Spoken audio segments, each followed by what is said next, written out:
This is David Murphy, President of Marshfield Medical Center Credit Union and host of the See You at the Top podcast.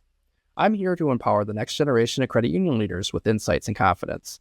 Join industry pioneers as they share their stories and leadership advice to fuel the dreams of future leaders. In today's episode, we hear from Brandon Richardson, President and CEO at Central Communications Credit Union. Brandon shares a unique perspective as he serves as pastor in the Kansas City area, in addition to serving as President and CEO. Brandon has a great path into leadership, starting as a teller at his local credit union and working up the corporate ladder, although he faced his fair share of setbacks as well. He has a breath of fresh air, and his story is one worth mimicking. With that, sit back and enjoy this engaging conversation with Brandon Richardson.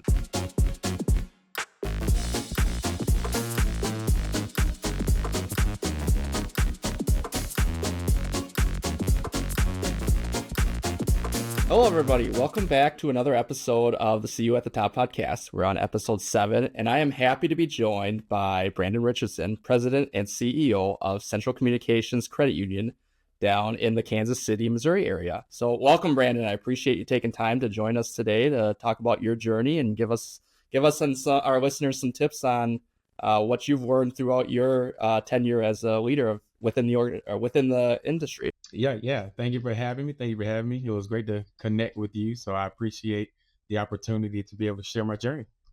Sounds great. So let's start with that journey. Tell me about where you started. Tell me about how you got to being the CEO of a credit union down in the Kansas City area. Let's start from the beginning and go to the current day. Okay. So how much time you have? I was just kidding. Well, as long as I'm done by like 5 tonight, we're good. So my journey started in 2010 in the credit union industry. I grew up in Charlotte, North Carolina, and I guess now that I wouldn't start in college. I would start when I was in high school. My mother took me to her bank at the time, which was Wells Fargo. And actually, it was called Wachovia. Oh, yeah. Okay. Yep. Yeah. So she took me there. She was making a deposit, and I saw this lady who was she had a stack of money, man, like a stack of money, and she brought it over to this little counter and put it up on the thing. And I saw that machine, and she was strapping it, and I said, "Wow, I would love to work with money. I want to do that. I want to work at a bank. I want to be a teller." And that's all we knew about it, was just being a teller. I knew nothing else about banking, right? I didn't have a savings account growing up and things like that. The money we got, we just spent it on Debbie cakes and pop at the store. So so that's where the seed was planted, man, when I saw this lady and I was intrigued about all the money she had to strap and she was counting. I forgot about that. But I remember it. When I got to college, and I knew I was about to graduate, I was seeking out, hey, I don't want to do security. I was working security. I was playing football. I had a part-time job and also in school full-time. And, as my senior year came, I started thinking about a career, like, what do I want to do? And so that's when my previous memory came back. I said, oh yeah, I wanted to work at a bank as a teller. So I was currently banking with a credit union called True Lion Federal Credit Union in Greensboro, North Carolina. And the branch manager, I would always go in there when I had checks to deposit and things like that. I would go in there and just, I'm a silly guy, so I would always make jokes with her and stuff, and got to build a relationship with her. And during this time when I was looking for a job, I went directly to her and I said, hey, I'm about to graduate from college. I'm looking for a job. And she said, well, I don't have a position here, but my friend who's a branch manager at the other location, they have a position. I'll connect you with her. So I gave her my resume, and that's how I got into the credit union industry. They loved me during the interview. I was always one of those people who wanted to just do the best that I did in everything. And because I wanted to show myself, improve myself, I guess. And, it was, I think that speaks about I feel like that's about my character, I'm a pastor as well. So there's a scripture, Proverbs 22:1, that says that a good name is rather chosen than great riches. And so I always think about that of my character is who people will look at me as, and I want to make sure that I have a good name with anyone I interact with. So um, yeah, so at that time I'm like, oh, they're over there doing, my eyes get opened up to, oh, it's not just tellering at the bank. You actually can open accounts. You can actually do loans. There's actually management positions. And I saw how I could elevate and make a career out of this industry that I'm new to. And so that at that point, that became my goal. I wanted to be a branch manager. And so when I was a teller, we had competitions of, hey, we had to cross sell certain items, or we had to give referrals to build deeper relationships with our members. And I was always seeking out, what do this member not have with us? What product or service do they not have with us, so I can strengthen that relationship? And I saw that as a way of me maximizing my role so that I can be impressionable to my leader, because I wanted to be that leader. And so, yeah, that's where my journey started, man, is in the credit union industry and how I got into it. And by me seeing that there could actually be a career out of it, that's what kind of kept me here. So, Yeah, I think it's important to emphasize the fact that so obviously I'm a president as well, but a lot of our beginnings, when you talk to other C-suite members, not just presidents and CEOs necessarily, but a lot of C-suite people, they start on the front line. They start as either a loan officer, an MSR, a teller, whatever position your credit yep, union ultimately has. So I think it's a really good encouragement for those who are maybe just have started at an entry level position within their organization, that that's not the end all be all, that there are definitely some opportunities within ideally your own credit union, but within the industry as yep, a whole, where we are craving strong leaders to be able to move up the yep, ranks and be able to mhm, ultimately take over and run departments and run credit unions all at the right, end of the day. And so it's a really good story and example of just taking that and then taking the initiative to say, I want to learn more, I want to do more, right? mhm, So that's awesome. So you yeah, worked in North Carolina for a little while, and then I understand, based on reading one of your bios, that you did move to the Kansas City area then shortly after that's that correct. started and continued. Did you stay within credit unions then from like that first teller job then, or did you, when you moved to Kansas City, Yeah, did you yeah, transition out, and how did that transition look like? yeah. Great question. I guess I did cut that story short a little bit. Like I said, how much time did you have in Yeah. the beginning? I've been in the credit union industry for 15 years now. So when I was actually in the credit union industry when I started in North Carolina in 2010, I actually moved to Kansas City in 2011. And I'll tell this part of the story, which is, we can go deeper to this on offline, but I'll just give a little snippet of it. Why I moved out to Kansas City was not for a credit union opportunity. It was actually to pastor a church. And so in 2011, now I graduated in 2010. Basically. I was involved in my church, and I moved out of here to Kansas City in 2011 because when I was sent out here to pastor a church, my pastor at the time said, "Hey, I need to send someone out to Kansas City to pastor their church." And he said, how God is going to choose who goes out there. He said, you three deacons and your wives. He said, all six of you start filling out job applications in Kansas City. Yeah. The two that get the job, husband and wife, have to get the job. That's how God's going to choose who goes out there. So I'm already in the credit union industry. So I got online. I started applying for banks. I started applying for credit unions, and I didn't know any of these credit unions out here. I Yeah. just know I got a resume as a year under my belt. I need to apply for jobs. Well, I moved out here. Me and my wife actually was in the banking industry. She got hired at Bank of America. Um, and I got hired at the police credit union, Kansas City Police Credit Union. Okay. And so we were the two that got the jobs. And so I stayed in the credit union industry by securing a job before I actually moved out here to pastor the church. Um, at that moment, I then I moved here to be a teller. And then moved up to teller supervisor. And then I actually, this is awesome. For all of you out there who may have been terminated or even demoted, I was working one of my credit union jobs, and I was promoted to a loan officer because they saw that I was ambitious and I was, could possibly do this. And I had 30 days to, I don't know why the time frame was so short, but I had 30 days to prove myself here, right? So I actually got demoted back to a teller from being a loan officer because I couldn't understand the security agreements. I couldn't Yep. understand the documents for insurance. Like there were certain, I thought I was understanding it okay, but I wasn't picking it up as quickly as they needed me to, based on the environment that we were in at the time. And they actually needed someone who knew what they were doing Sure. because it was so short staffed. So um, Hmm. yeah, so all of you out there who may have my career has been on a little roller coaster, right? I've been promoted, I've been demoted, I've been hired, and I've been fired.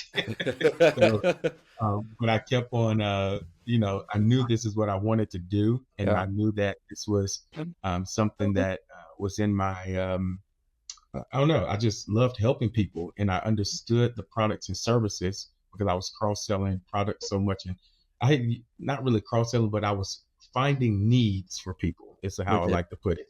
I don't like giving people products that they don't need, Yeah.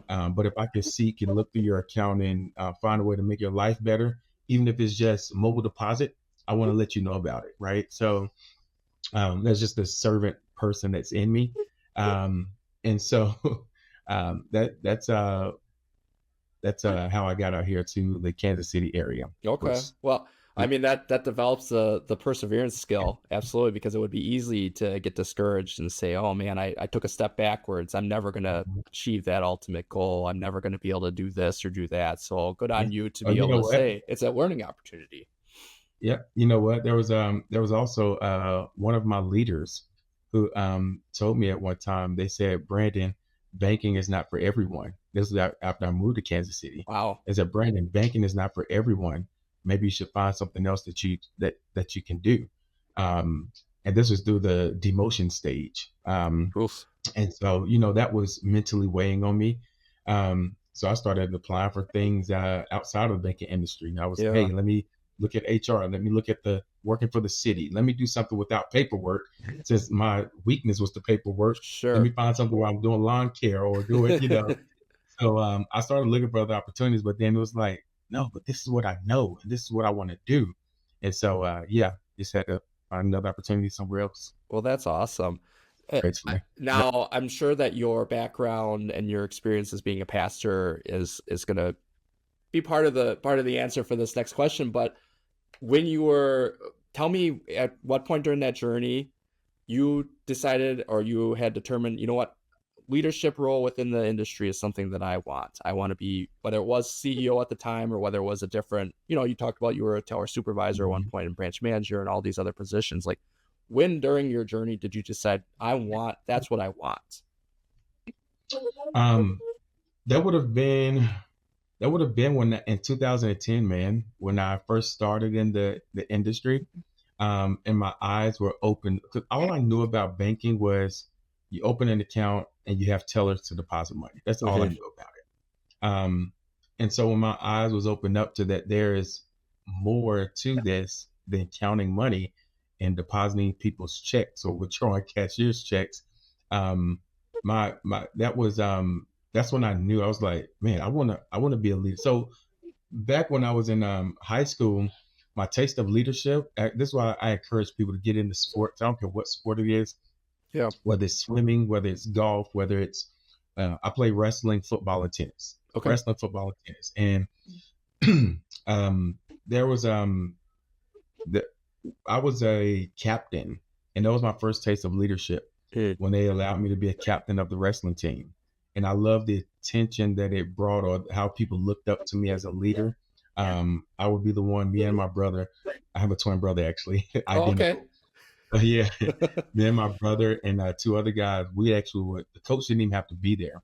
we ran the practices, Yeah. we did the conditioning, we did everything, and I love the responsibility that that brought. And so that was my first taste of leadership before I even got into the working in corporate. So I knew that that was something that I loved and wanted to do. So I guess that's where it all generated from, was being in sports and getting a taste of what leadership was like and that responsibility. Yeah, that's awesome. I mean, that's a really good point that it doesn't matter your age, it doesn't matter necessarily your position even. There's always opportunities to take on some of those leadership skills and groom as a leader because Mhm. it's not a natural thing for every person. I mean, it is kind of counterintuitive some of the things that leaders have to do for Mhm. some people. So it takes some time to develop those skills. So Yeah. I mean, that's a really Yeah. good example of how you found an opportunity to do that before you actually were like in a position to take a leadership role within like an organization, Mhm. let's say. Yep. Yep. So so you got that opportunity when you were in school and thrived on it. So let's fast forward a little bit. You get into the credit union and you said, okay, I wanted to be some type of a leader within the credit union structure. Mhm. Tell me when you felt like you were actually ready to jump into those leadership roles then. Yeah. I always thought I was ready. No, I felt I was just being silly just now, Yeah. but you know, I always knew that had the qualities of a leader, the people skills, the customer service, or as we say in the credit union industry, the member service. Um, I always knew I had the qualities, but I knew I needed to develop. I had great people skills with members one on one, Okay. but I knew I had to develop my people skills within my team, if that makes sense. Yep. Yep. Having those tough conversations, I have to say that was one of the most difficult things for me to do, was have tough conversations with people. Whether it's, hey, you came in, you're not in the right dress code today, right? Mhm. Why do you keep being tardy? Just having those development conversations, that was tough for me because my personality, um, I want people to like me, right? Yeah. Um, and as a leader, I had to learn, you can't have everyone, you can't manage people to like you. You have to manage to the policies or the procedures, um, and be okay with standing firm on those policies and procedures. So that was one thing that I had to do. And so one of my branch managers, when I worked at another credit union here, my branch manager was instrumental in helping me to develop that. And I went to him. I said, "Hey, this is what your boss, who was the VP, your boss told me that I have an issue." Because I was the branch operations manager, aka assistant manager, um, and I was applying to be a branch manager at this organization. I applied 4 times and didn't get it. Okay. Um, I'll say 3 times. The first time, I knew I wasn't ready. I was just applying so that they knew, oh, Brandon wants to be Brandon, just Yeah. putting my name out there. Yep. The second time, I knew I wasn't ready, but I was a little more, had a little more progression, right? But the third time and the fourth time, I'm like, I'm ready to do this. But it was from my boss at the time, my manager. Um, I told him, I said, hey, I'm about to have this conversation with such and such about being tardy. Can you sit in on the conversation with me? One, it's a female, and I don't want anything to Mhm. get misconstrued with my words. And two, um, I want you to tell me what I could have did better. And so whenever I had these tough conversations, he was there to guide me. After they left, he said, "Hey, you should have just stopped talking. It's sometimes saying less is better." Yeah. But you let him off the hook when you said, well, but, and then you went on to you let him off the hook. Don't let him off the hook. So he kind of coached me through that, and like, it helped me through that whole process. So, but that was one of my weak points. There was others I could probably think of, but that was one of my weak points that was like a hindrance for me. And a part of that was because I wanted people to like me and be likable and have that environment where they can, open door where they can come to me about and feel comfortable with that. So that fourth time, when I didn't get the position, I really felt that I was ready at that time, Mm. um, because I was managing the branch myself. My branch manager had got promoted. So I was the assistant manager running this branch for 6 months, 6 to 9 months with no branch manager. It was just me. Mm, And so that was a growing point for me, right? So when I applied for the actual management position for that location and didn't get it, I was like, am I ever going to get a position here? So that's when I started seeking out other opportunities to see what other organizations might want to use my talents. So, yeah. and that was hard too, because I was there for 3 years, coming up on 4 years. And, I love the organization. I love the people I worked with. I love the management team, but I knew what I wanted. And I had to get out of my comfort zone and say, well, if management is what I want and I need to find it somewhere else, I need to be okay with taking that step and let's see where it goes. If it Yeah. don't work out, I got 8 years of my resume that's credit unions. Somebody will take me for something. Yeah, right? Exactly. Well, and it is difficult, especially as the industry continues to consolidate, in that there are just less opportunities, depending on what Hmm. you're looking to, the position that you're ultimately looking to get into. So sometimes, and it's a byproduct of the times a little bit, in the sense that, like, we want everything now. We don't want to wait necessarily. But even when you can put in the time at your own organization, and sometimes those opportunities just don't come up. And so, as hard as it is, Hmm. like you said, you have to look outside sometimes just to see, because do you continue to sacrifice and stay in a position that you feel like you can do more to hope Yeah. that you get an opportunity, or do you go out and seek those Hmm. opportunities elsewhere? But it's a very difficult decision to make ultimately. Yeah. Especially when you, especially when you love where you are, right? Yeah. You have that you're in your comfort zone. Um, there's a song, but it's by a man named Marvin Sapp. He's a gospel singer, and it's called Comfort Zone. He talks about, he says, I'm coming out of my comfort zone. I'm being stretched to a place that I've never known. And you know, like in that some moments, like that song kind of helps me to get over the hump of the uncertainty. And I think that's a lot of times that's what holds us back, is fear and uncertainty. Yeah.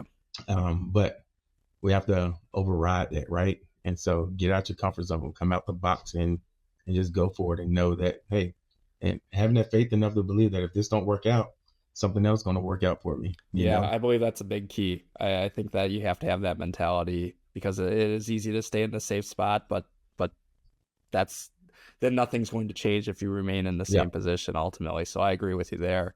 You've touched on Hmm. it a little bit over your last couple of comments here, but you know, when what else? So you sought out a mentor, which I think is a great thing, or if you want to call him a mentor or a coach, or however you would look at that relationship. But you sought out someone to be able to give you some feedback, direct feedback.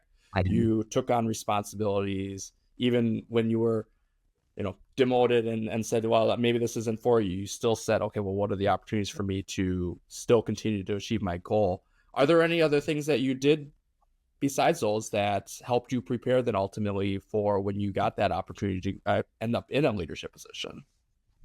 Yeah, there was I had another support from senior leadership who saw my talents, and he actually used his company credit card or his personal credit card. I'm not sure what he used, but he bought for me a year subscription of LinkedIn Learning, and said, "Hey, this is something that I use. I want you to do this because it'll be a personal development thing for you."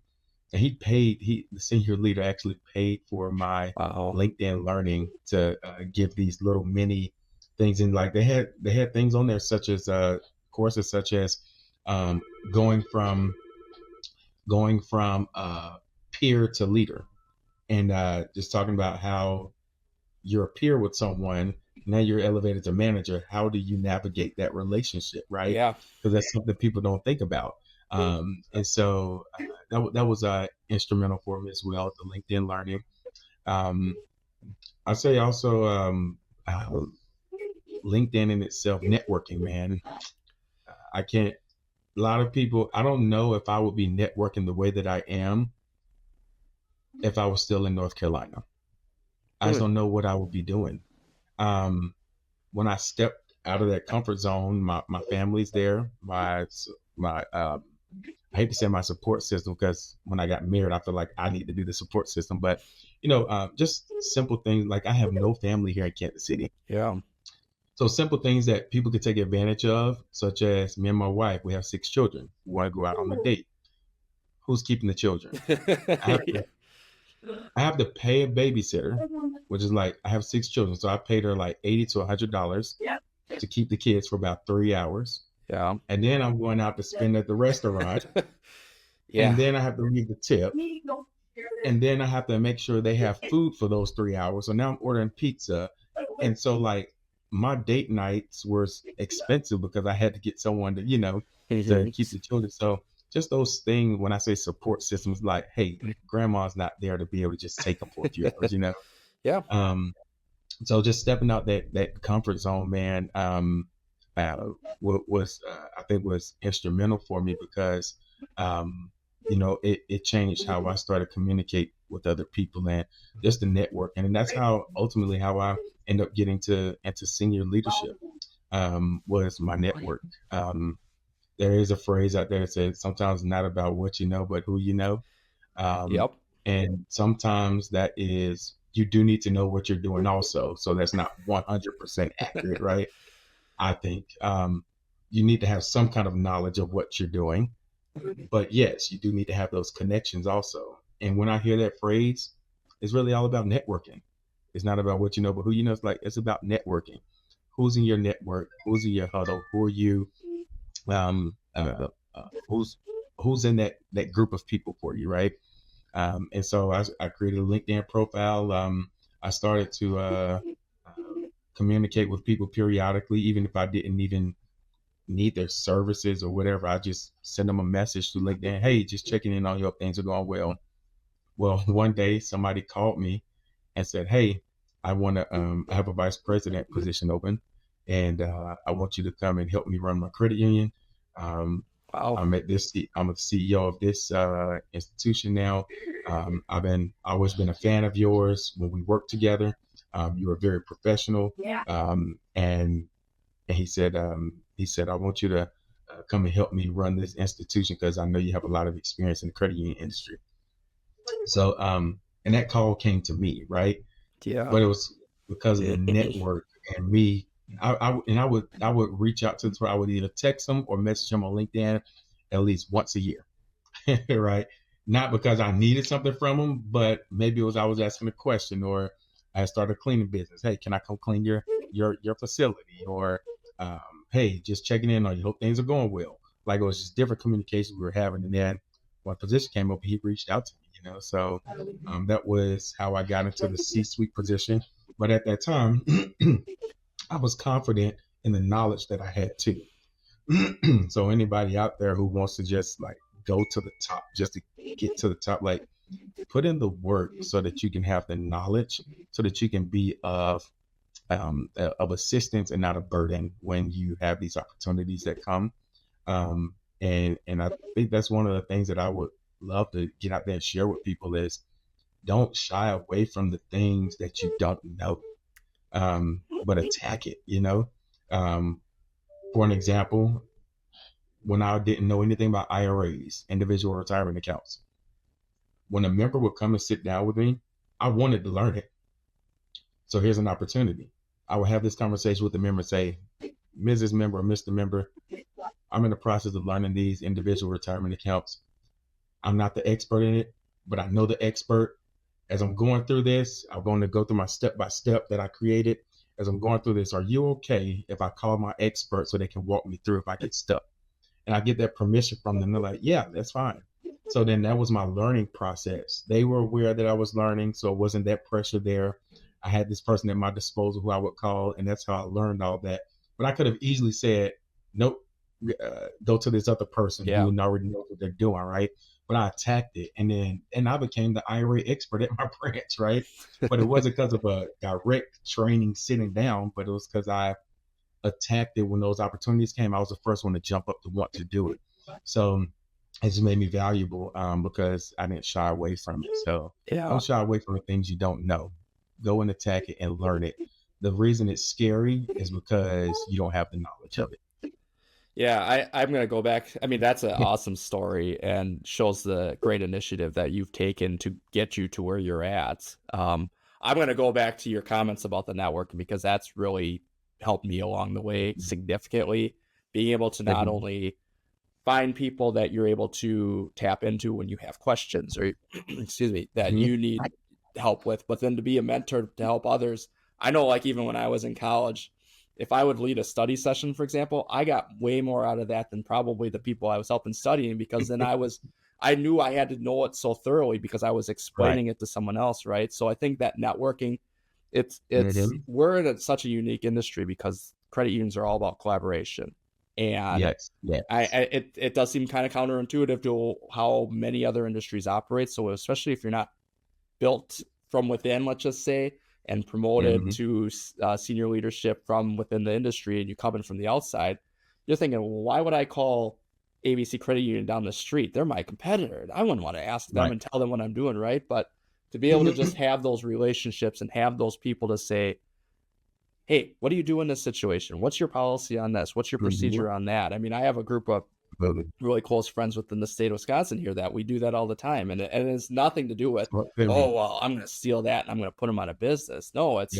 truly, hey, yeah, that's an awesome idea. Let's talk about that, right? And so, like, the networking, I think without it, I'm not saying you can't do this job without networking and having peers. That's not what I'm saying at all. It makes it a heck of a lot easier when you do, though. Yep.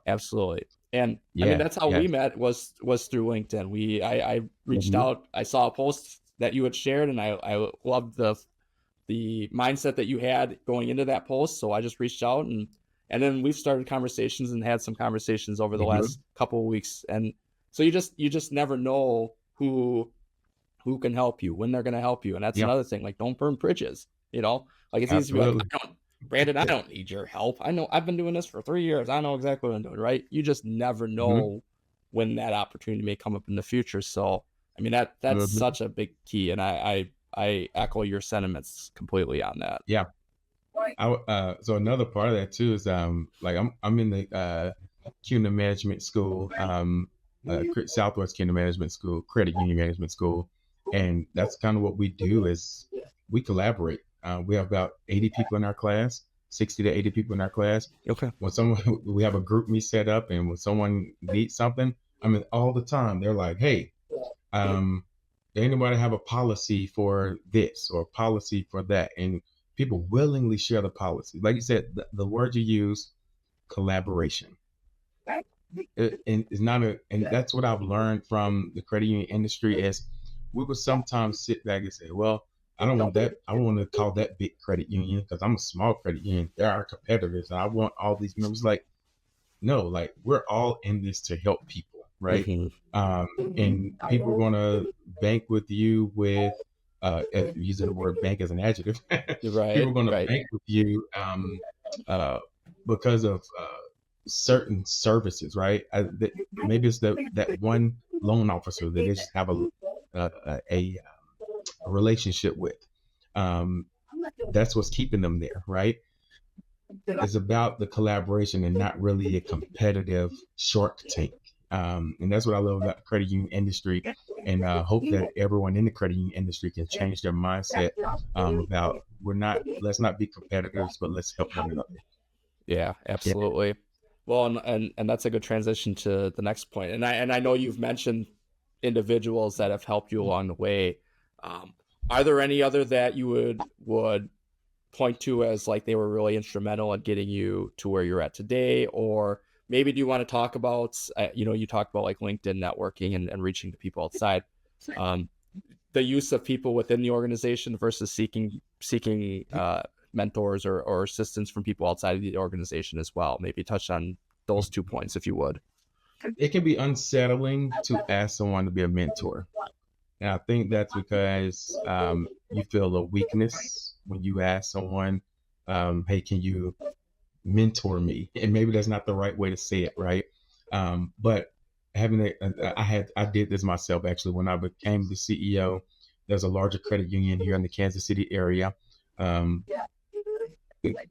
that CEO is now knows me because I used to work for that company when she was just the vice president. So Okay. now she's the CEO, and I reached out to her, and it was unsettling. It's like, hey, can you mentor me as I'm going through this journey? I was actually the interim CEO at another Okay. institution, Yep.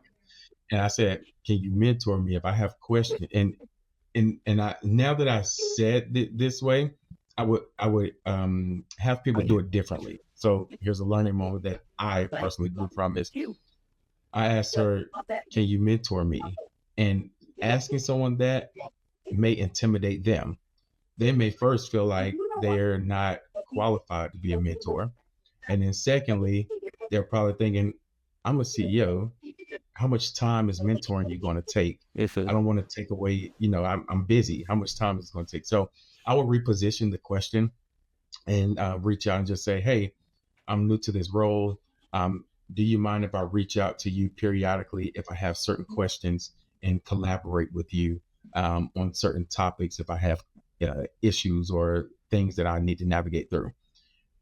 So it's asking that, it's not limiting, it's not giving them like, hey, you're going to have a lot of time that you have to spend with me, but you're opening up that door for you to be able to collaborate with them. So that's how I would encourage people if they're looking for a mentor, is to go about it that way and just ask, hey, um, do you mind if I reach out to you from time to time if I have questions about something? That's opening up that door for it. So that's what I did, and that's one of the things I learned from, instead of just directly, can you mentor me? It's like I would yeah. handle it a little bit differently now. Yeah. No, that's great. That's a good tip. You're really segueing this conversation really well, because my next question ultimately is, we get a lot of advice throughout our careers that get us to where we're at. Some good, some bad, admittedly. But Hmm.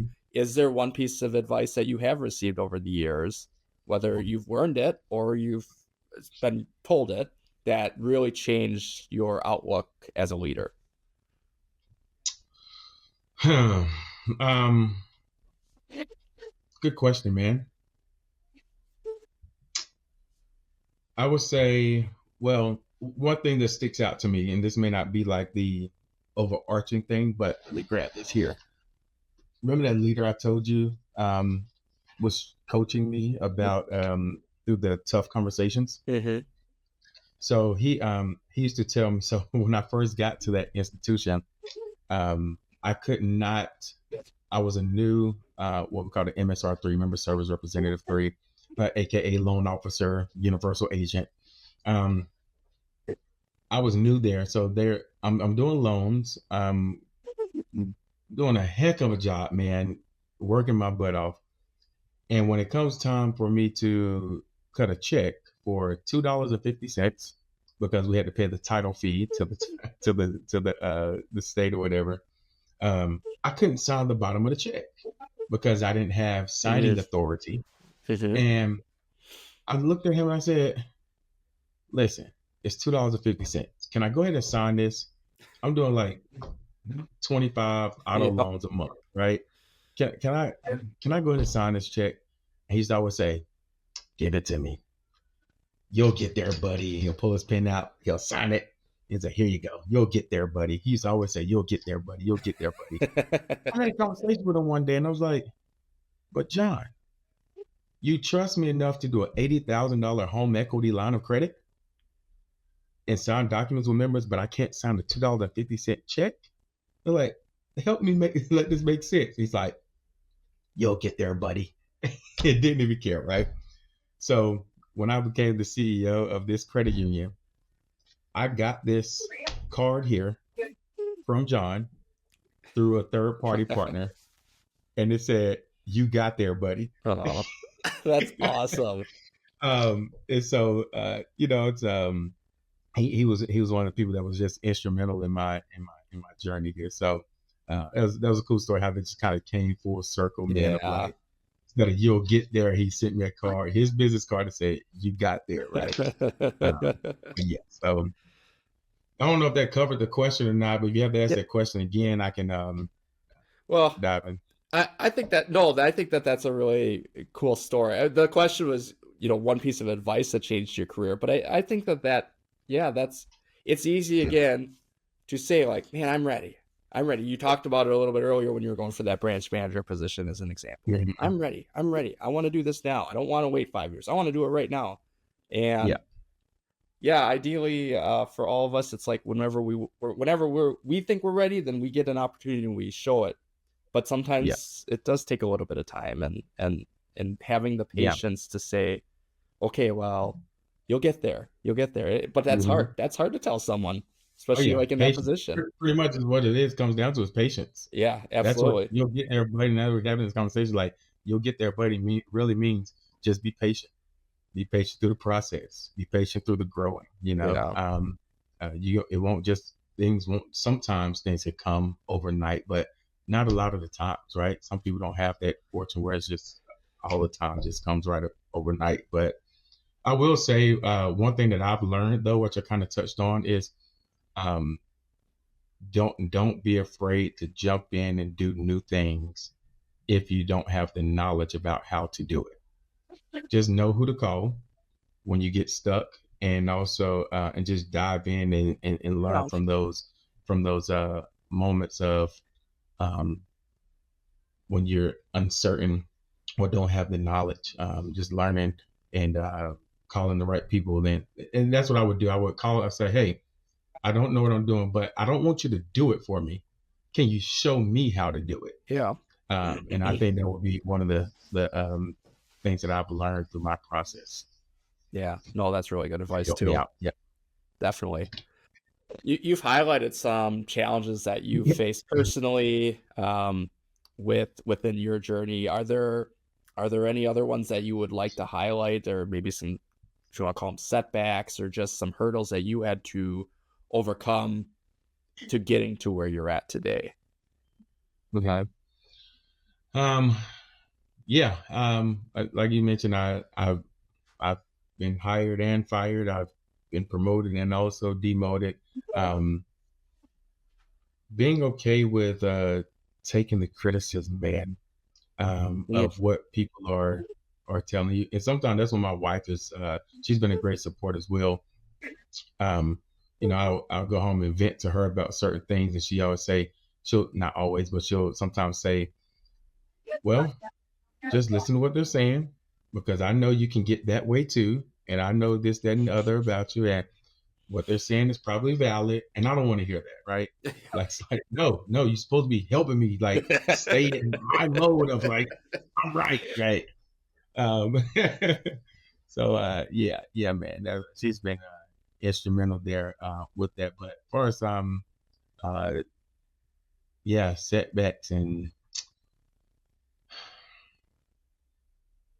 I don't know. That's a thought provoking, man. I need to think a little deeper about that one. Yeah, that's okay. Like I said, I know you've shared a couple stories that you've experienced, as you were making your climb, and just trying different things, and so I mean, that's those, like I said when you were shared, the ability to develop perseverance, I think, is really, Mm-hmm.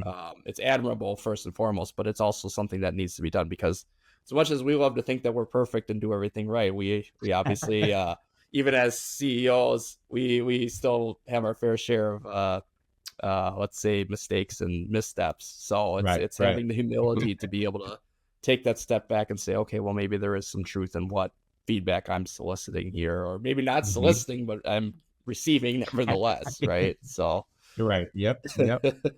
um, so being, especially in the president CEO role, but just being a leader in general can be a daunting task first and foremost, but it can also be, it, it comes with its fair share of challenges, right? Leadership is not an easy thing to take on.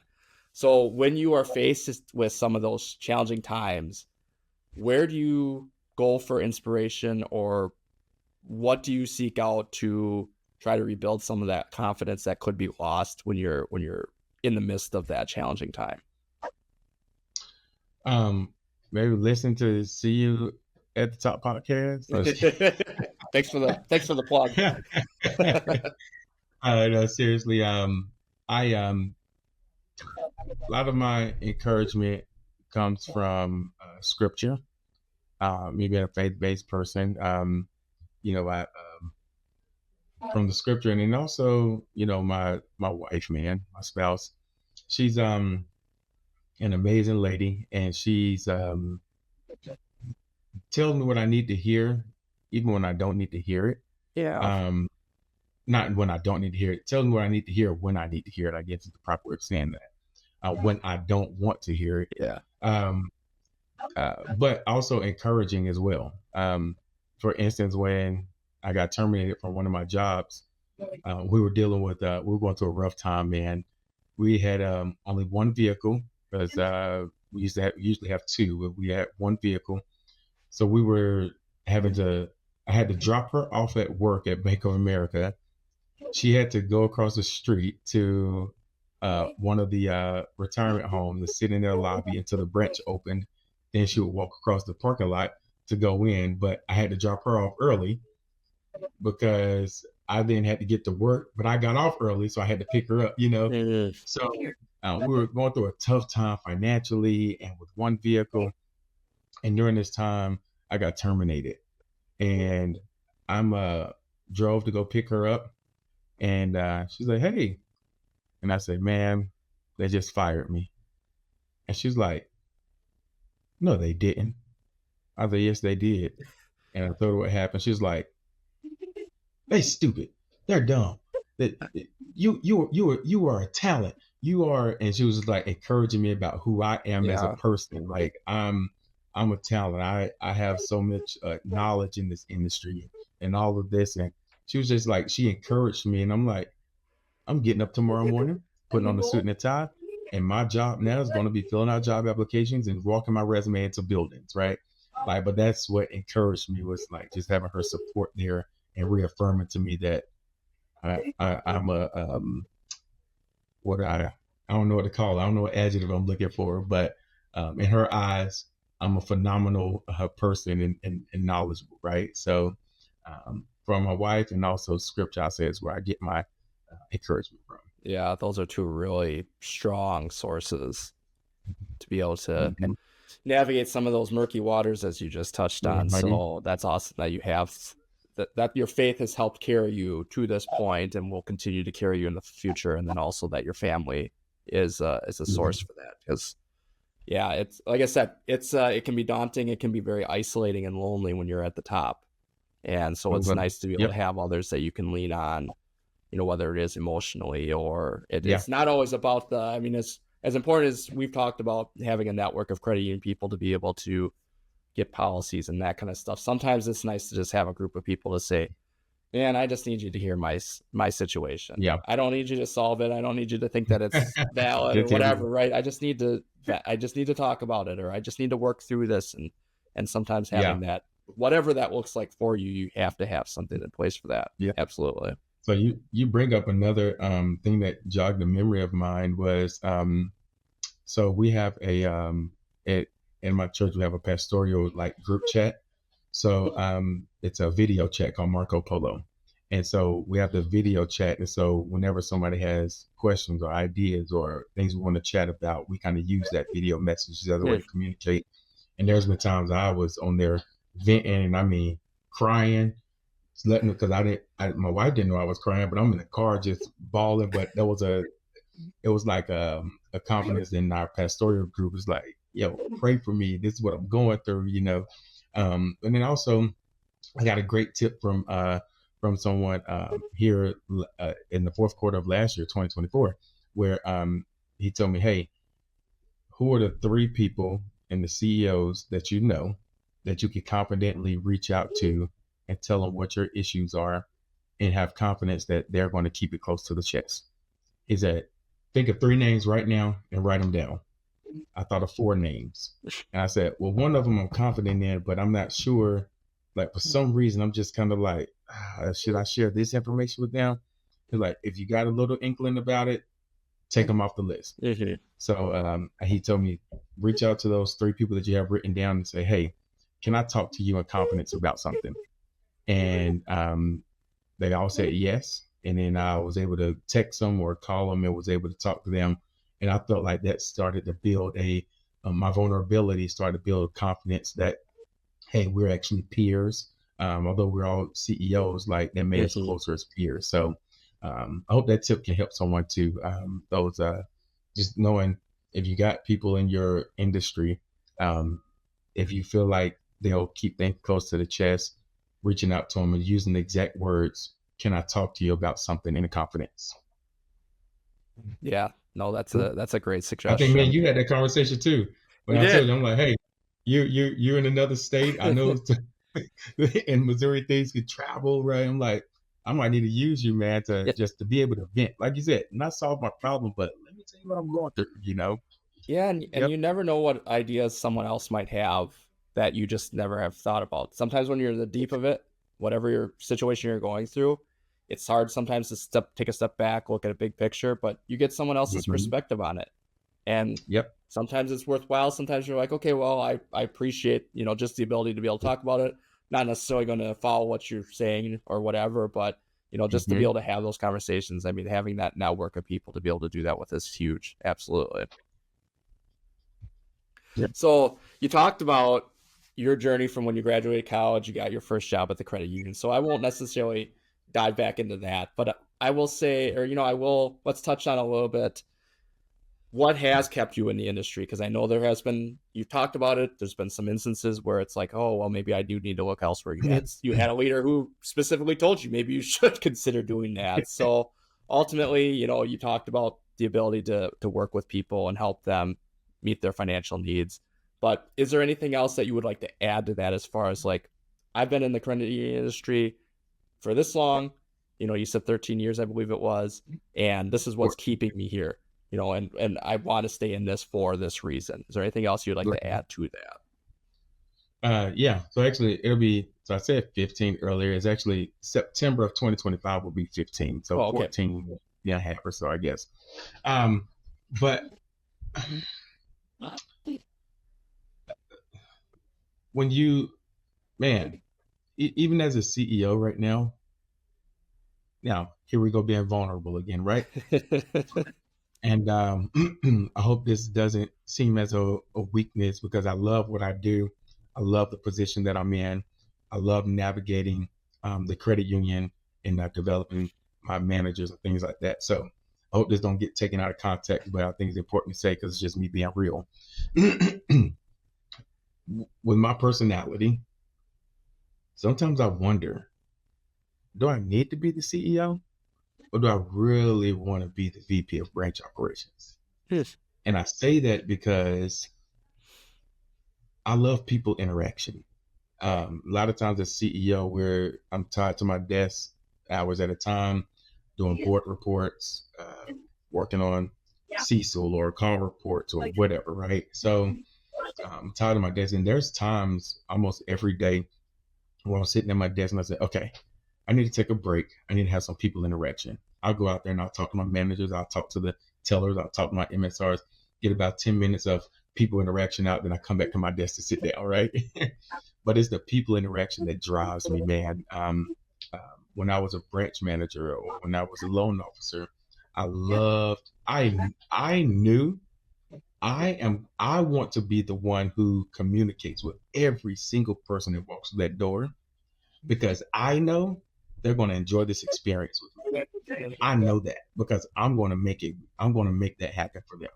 When they walk out of this building, they're going to say, man, that was a great guy, or man, that was great service, or man, that was a great solution he gave me. When I thought I needed a personal loan, he cross-sold me a credit card, because, like just helping them Yeah, see yeah. why they need certain products versus another. And at the end of the day, creating solutions for people, right? So I love that people interaction and creating solutions and developing people and seeing them grow. And so I try to. I actually just had this conversation with one of my member service representatives. I said, as a CEO, I said, if I can build a team around me who can handle some of this desk and paperwork stuff that I'm doing, I'm going to love to pass that on to them, so that I can be the person who's going out and making sure service is right and things like that. And it's like, as a CEO, though, people may say, no, you're the CEO. You don't need to be doing that. But it's like, why do I have to make the CEO position? Why can't I create it in my shop the way that I want it? Why do I have to have it sitting in this box of this is what the CEO is supposed to do? If I could put a team together to handle some of those items, that can free me to be able to do the things that makes me wake up in the morning. So what keeps me coming, man, and wanting to stay a part of this industry is first, I understand advocacy now. I've been getting involved with that, advocating for different policies and things to get passed in the Mm-hmm. government, state officials, and things like that, lawmakers. Um, also, just me having a great knowledge about the products and services and understanding that we're here to help people. You may not have the greatest credit score, but I don't want to look at a 3-digit number to determine if I'm going to lend it to you. Tell me about your story. Tell me about why your credit score is not ideal. And let's see if I can't give you this $25,000 auto right now. Here's another solution I can do for you so you can at Mm-hmm. least build some kind of payment history with us to give me more confidence in a year or two when you do want in the market for another vehicle, right? So just building solutions and not telling people no all the time, but saying no with another solution that softens the blow, if that makes it. I don't know. Just trying to build relationships, man. Yeah. That's what keeps me here. I want to keep coming is um helping people, being of service, Yeah. being of service to them. Well, I appreciate you being vulnerable with that, with your thoughts on that, because it is, yeah, when you're in that position, it is easy to say, well, okay, well, that's everyone want, you wanted to be in the top, and this is what a prototypical CEO does, and this is what's expected of you, and ultimately, you have to rely on your strengths as well, because even when you become a CEO or you're the CLO or whatever position you want to say, some of us are introverted, some of us are extroverted, some of us are really good with numbers, some of us Mhm. are really good with the human connection. So, like, Right. yeah, you're Yep. responsible for making sure the organization carries forward, but how you get that Hmm. done, I mean, of course, it depends on I will say it depends on your board relationship, but, Yeah. if they're primarily like, well, I see you're getting things done, then hopefully that should be enough. It's not like, well, you weren't in your office, the last two Right. days. You were out doing whatever, right? Not working or whatnot. Well, you should be in your Yeah. office. Well, did I get the job done or not? Well, yeah, you did. Right. Well, then that's the name of the game, right? Or is the name of the game I should just be tied to my desk for 8 hours a day Uh-huh. or whatever? So I mean, Yep. I Yep. I think it's very valid to have those thoughts and be like, okay, well, how can I continue to, as I tell the team here, I said, I don't care who gets it done. Sometimes you're responsible for things getting done, but if you delegate that Hmm. down, as long as it's getting done and it's getting done correctly, I'm not going to come back and say, Yeah. hey, well, that's your job. You should have done that. Yes, there are some responsibilities that do fall on just your shoulders, right? We Hmm. all know what Yep. that list contains, but there are other things where it's like, who cares? Just get it done, and Hmm. it empowers your other staff then to be able to, maybe they're like, well, they're in a similar position maybe you were when you were first starting out, and it's like, well, how am I ever going to get to the top? And that was the thing that propelled their career into the future as well. Yep. Yep. Yep. Great So input. Yes, sir. Yeah. yeah, that's awesome. Let's I again, I really appreciate the insights that you've shared here, and the stories and anecdotes and whatnot. So let's get you out of here with this question. So we've got listeners to the podcast who might be at the infancy of their leadership journey. Hmm. So if they were going to sit down with you, Brandon, and say, give me 20 minutes, Brandon, of your time to help me on my journey, what is one piece of advice that you would share with them during that time? One piece of advice. You let narrowing it down to one. Okay. I'll let you I'm just slip kidding. in a I'm just second one joking. if you need to, but I'm just kidding. I would say, okay, so I actually have two things here. Get involved with networking opportunities in the credit union industry, such as your league. If your league have a young professionals um, organization, sign up and be a part of that, and do any whatever virtual meetups or whatever kind of meetups they're doing and get involved outside of your shop. That'd be a wonderful networking opportunity because you never know where other opportunities can land. I'm not saying for all of you out there listening, I'm not saying go there to seek out jobs, but Mhm. just networking and take business cards with you, and be able to communicate with other like-minded individuals in the credit union industry who's wanting to grow as leaders. So get a part of your young professionals group if your league has one, if your credit union is part of a league. The other thing is within your current shops. I call it shops because in Texas, where our league is located, they call them shops. I call them branches. Weird. They call them shops. Um, but wherever you're in your credit union, um, so strategically doing this. There was a time where I I wanted my face and my name to be known by individuals. So this was great when I worked at the main branch at two organizations. I was at the main branch, and that's where the executives were. And so I would go upstairs, I would walk around the branch and say good morning to my whole team. And I was just a loan officer, universal agent. I would say good morning to my whole team. And of course, the energy was high because I'm an energetic person. I would then walk upstairs. I would go to each of the leaders' office and I'll just walk by and say, good morning, good morning, have a great day, good morning. And that gave me a little bit of recognition there, right? So I would encourage individuals, don't shy away from the senior leaders in your organization, but just something as simple as good morning. And I would do that once every week or two or three, or periodically they would see my face up there saying good morning to them. And then if they didn't know my name, they're asking someone, who is that guy? If they didn't know my name, they at least knew who my face was. So Mhm. now when my face got into front of them for opportunities, they were already familiar with me. So I would encourage you to go to your leaders and introduce yourself. Also, this would be very impressionable for me as a person who's a CEO. If one of my staff members came to me and said, "Hey, I want to set up a meeting with you.